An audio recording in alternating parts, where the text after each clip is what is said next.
Demonic presence at unsafe levels. Lockdown in effect. There are many demons, but there's only one. Electro-demon. Good morning. How may I help you? We've an appointment with Baron de Maull. I'm sorry, but are you sure it was today? The Baron usually reserves Mondays for golf. Tuesdays and Thursdays are for skeet shooting, Wednesdays for fishing, and Friday afternoons for backgammon. Sounds like a busy schedule. How does he find time for appointments? The Operative, No One Lives Forever, or NOLF for short, is a game made by Monolith Productions for the PC and PlayStation 2. It was released in the year 2000 and it garnered success, both critically and financially. I never played this game back when it was released, but I decided to give it a go after all these years. So, is it any good? Well, stick with this review to find out. You play as a female spy, Cate Archer, who works for the secret organization called Unity. It's a super-secret organization that watches over the world and maintains peace in the world. The story is set in 1960s, and over half of Unity's agents are mysteriously killed. You're then called in because of the lack of manpower. Through intelligence work, you find out that the organization responsible for this is called HARM, and a Russian terrorist named Dmitry Volkov. Unity is very skeptical of you because you're a woman and also the first female agent. Basically, there's a mole inside Unity and it's your job as a spy to find out who that is, which you will accomplish by the end of the game. The story is brilliant. This is a female character done right. Since it's set in the 60s, you can expect sexist comments from your peers and superiors. I was very surprised with the voice acting. This is a 20-year-old game, but the voice acting is still great, and there are many cutscenes, often with just Cate talking to her two superiors. A few setbacks?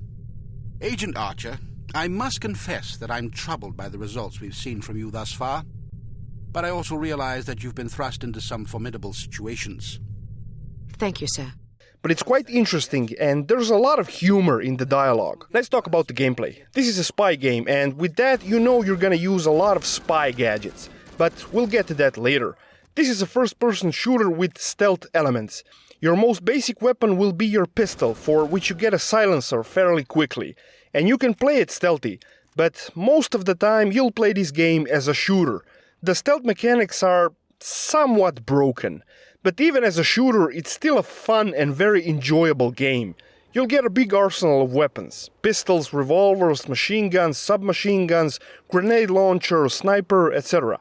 There are a few missions that will require stealth. Basically, you can move while crouched, and in this position, enemies won't hear your footsteps. You can dispatch of the enemy stealthily with using your silenced pistol, stun perfume, or poking the enemy with deadly poison.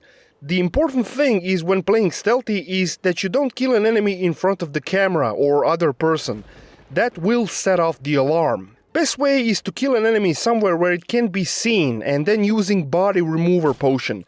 It's one of your spy gadgets. It's basically a potion that you sprinkle onto a dead enemy and the enemy disappears. You'll find many cameras in this game. If you're detected by it, an alarm will likely be raised. The camera is always spinning left and right, and you have to avoid its detection. It's not hard, and it's actually interesting to do. Stealth works when you have to use it, but when the game is not forcing you to be stealthy, you'll play this game as a shooter. It's designed to be played this way. If you try to be stealthy when you don't have to be, well, I think you're gonna have a bad time. You being a spy, you have a lot of gadgets on your disposal. Body remover, barrette, which is a lockpick, lighter that can transform into a miniature welder, allowing you to weld through more advanced locks, sunglasses, which are also a camera for taking photographs but can also be used for detecting mines. Codebreaker is a device that can break keypad-coded locks, belt buckle, which is used as a zip cord to reach higher spaces, lipstick explosive, which is, as the name suggests, a bomb in the shape of a lipstick. It's really cool to use all these gadgets, and they are fun. You have health and also armor. You can replenish armor by picking up armor vests, but you cannot replenish health. So when you start a mission, you need to be a bit precautious and keep an eye out for your health. The locations in this game are really awesome. You being a spy, you'll go over the whole world basically. Morocco, Alps, West and East Germany, UK and outer space. Yeah, outer space. There's a mission in space, and it's an extremely cool mission. You travel to space by sneaking to a rocket heading to space. Once in space, you'll even get your hands on a brand new weapon, the Atomic Vaporizer. It's a gun that instantly vaporizes enemies. I really love this mission. Some missions even allow you to drive a snowmobile or a motorcycle.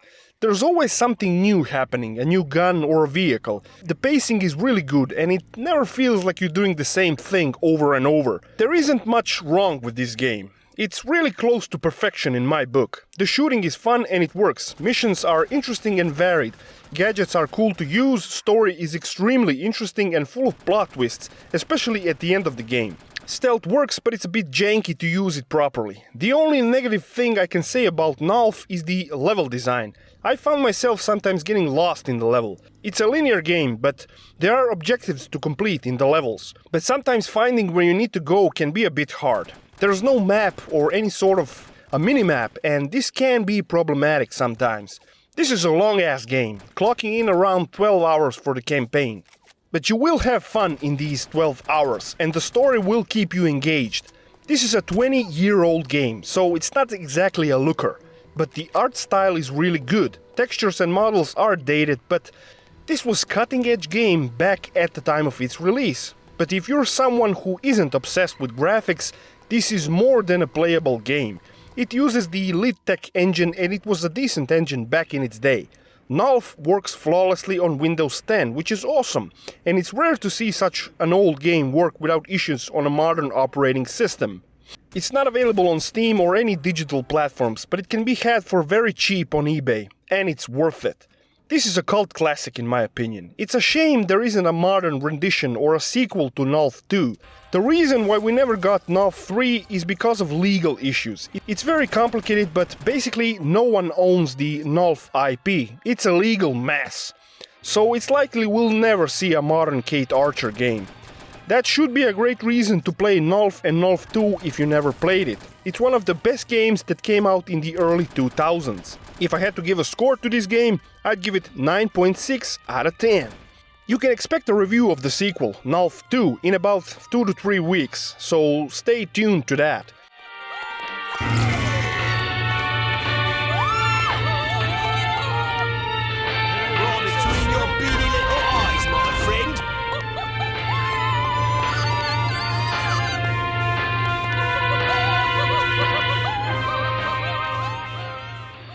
If you like the content I'm making, please consider subscribing to the channel. It will help me a lot.